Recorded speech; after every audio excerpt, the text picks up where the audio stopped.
What's going on, guys and gals? This is Auto Tech.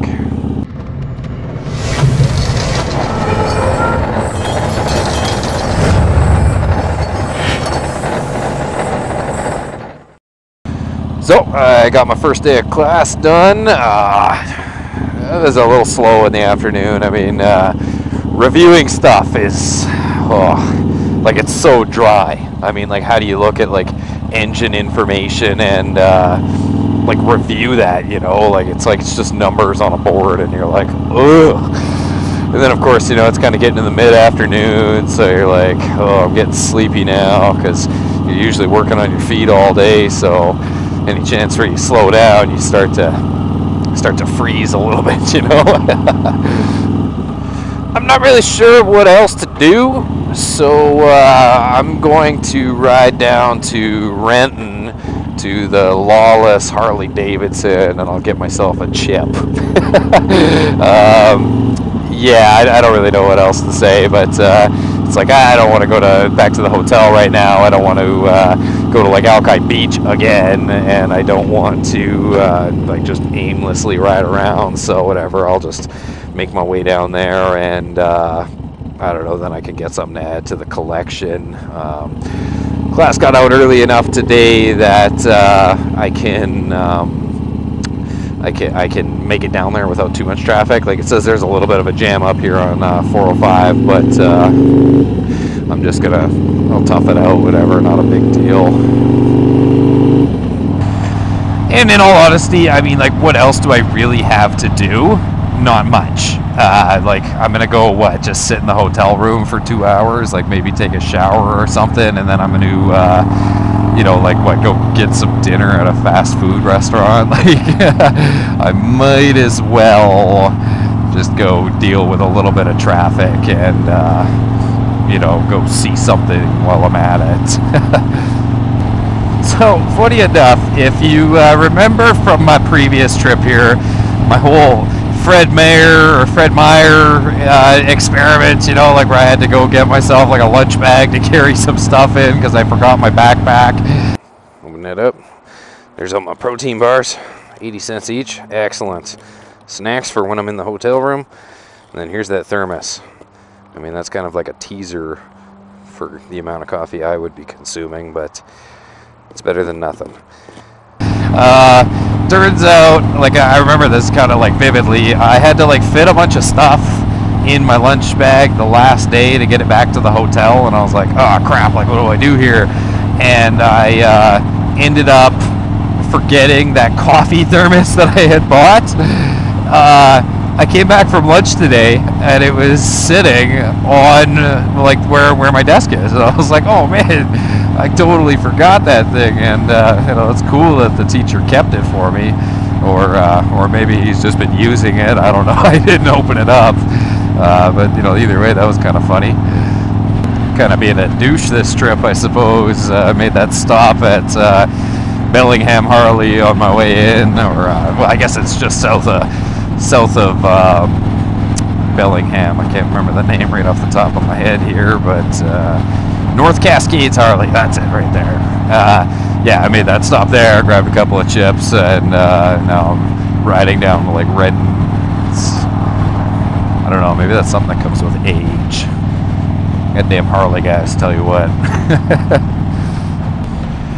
I should have taken a photo of this last night, but it was pretty dark, so my cell phone wouldn't have really got the quality of it. But when I got finished with that Alki Beach cruise, I rolled back to the hotel, and this punk parked like at a diagonal behind my trailer, and I was like, you gotta be kidding me. Like, I purposely parked way in the back of the lot, like, you know, just minding my own business, like tucked the trailer like really tight up to the wall, and like I left myself enough room to lower the ramp at the back so that I could like load and unload the bike. And you know, and then I pulled the truck nice and forward so that I wasn't being a douche taking up like too many spots. Yeah, I was like, you gotta be kidding me. Like, there's like a dozen other spots, and he just, yeah, like in a perfect angle, like right behind the trailer, and I'm like, you gotta be kidding me. So luckily, I had left just enough space at the front that I could pull the truck forward, and then I could get the ramp closed, and then I was able to like hook the bike around the ramp and put it up. And then what I did was I actually backed the truck up like as far to their truck, like the truck and trailer, as close to their vehicle as I could possibly get it, just so that, you know, okay, this guy leaves and comes back, like he better not park even closer to me, because like another 6 inches I wouldn't have been able to put that ramp door down.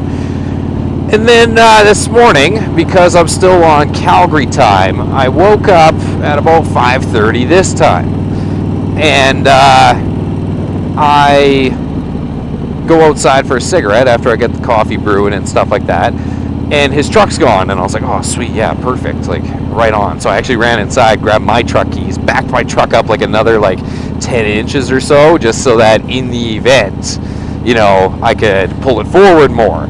And then I was kind of thinking, I was like, wow, no, there's no way that this guy's gonna like want to park behind me, like, you know, now I really didn't leave him any room.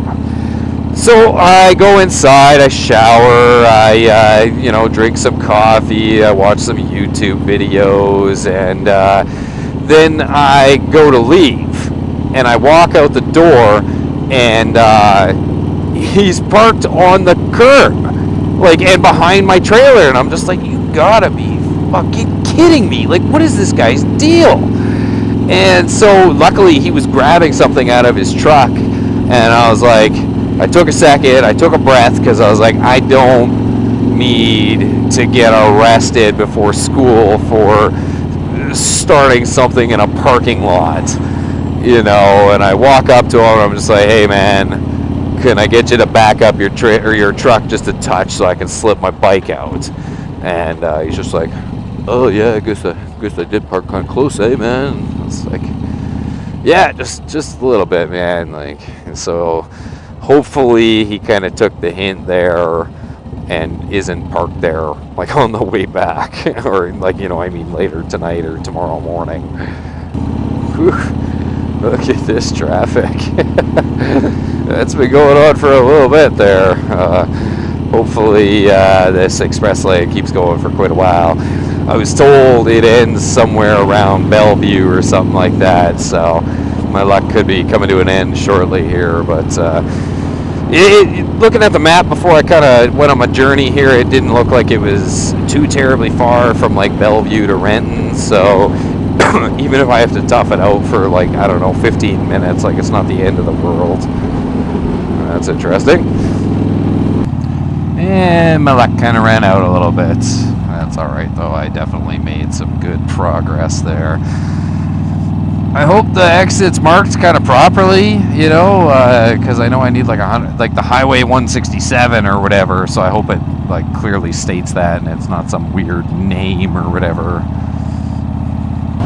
Okay, this exit is for 169 south, so I need 167, so that should be the next one, but I am not giving up this lane just yet. I will do some fancy-dancy cutting over if I have to.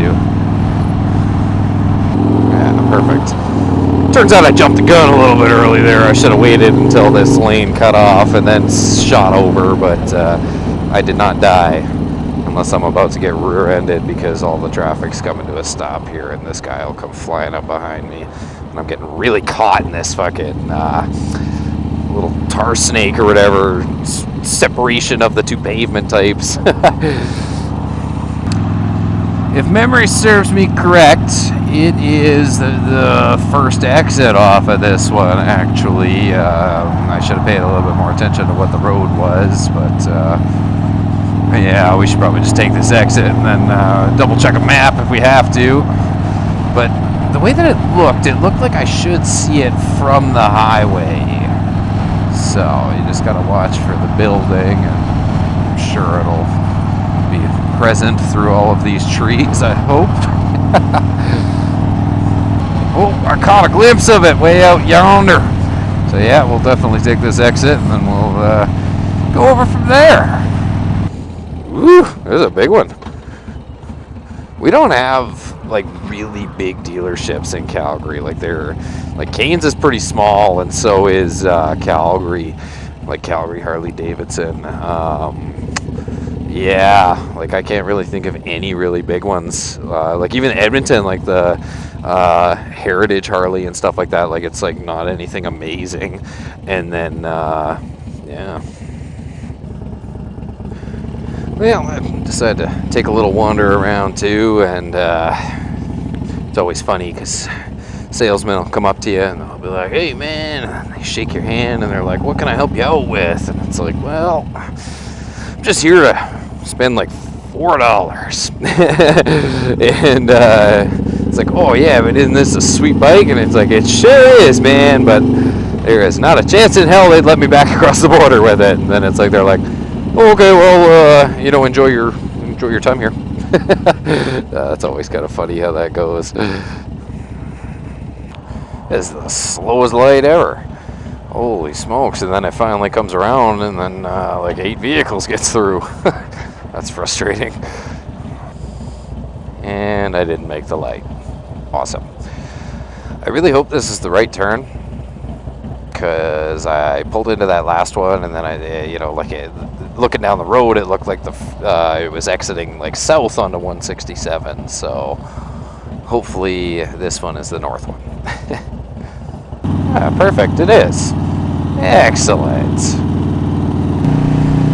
And we're off. Hopefully there isn't too much traffic on the way back, but we should be all right.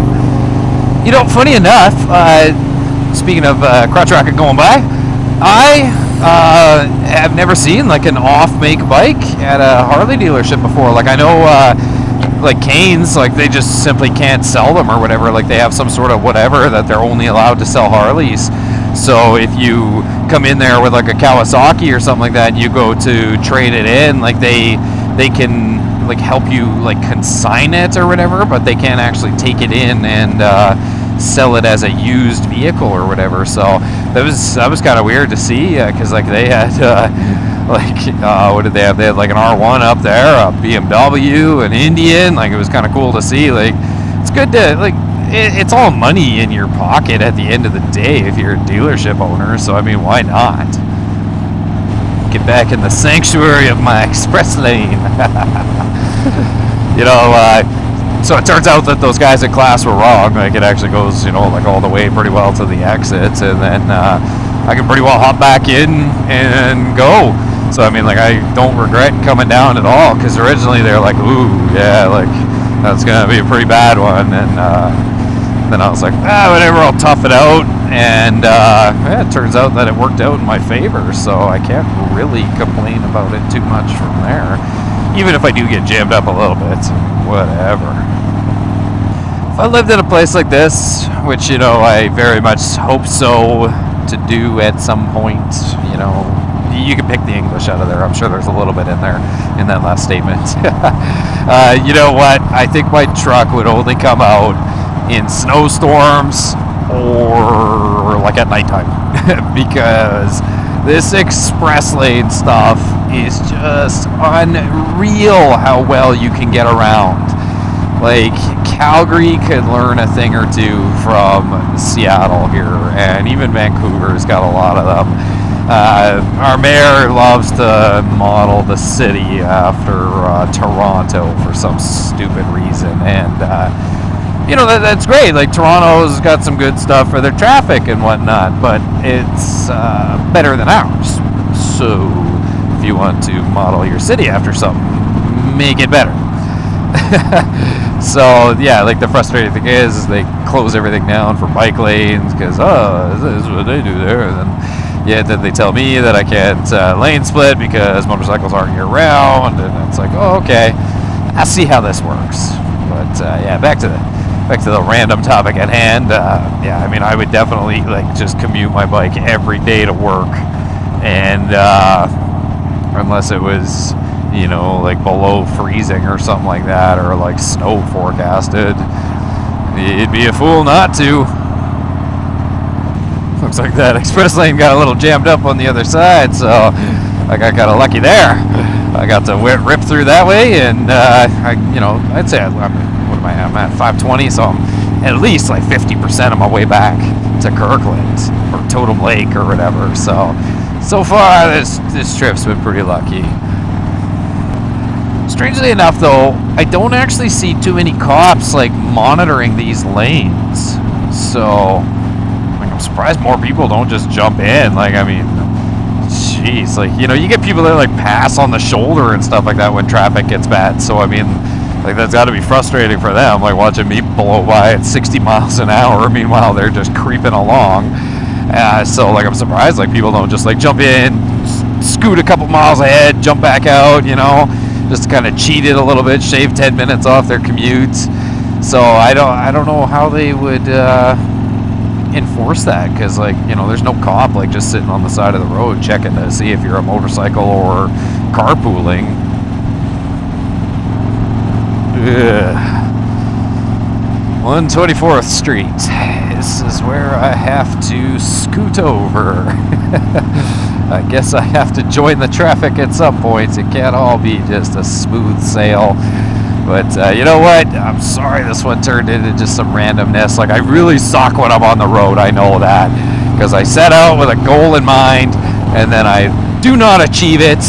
And then I don't even try to redeem it. I just keep rolling with the stupidity. And, you know, I'm sure you guys find it frustrating with the amount of randomness that starts to happen. And I know I've been doing the douchey thing on this trip. Like, I am a douchey Harley rider at the moment, going to dealerships and crap like that. And I did it the last time too. Like, it's a guilty pleasure. So, you know what, guys? Thanks for tagging along on this beautiful afternoon ride. Make sure you go on and hit that subscribe button. And thanks for taking the time and watching.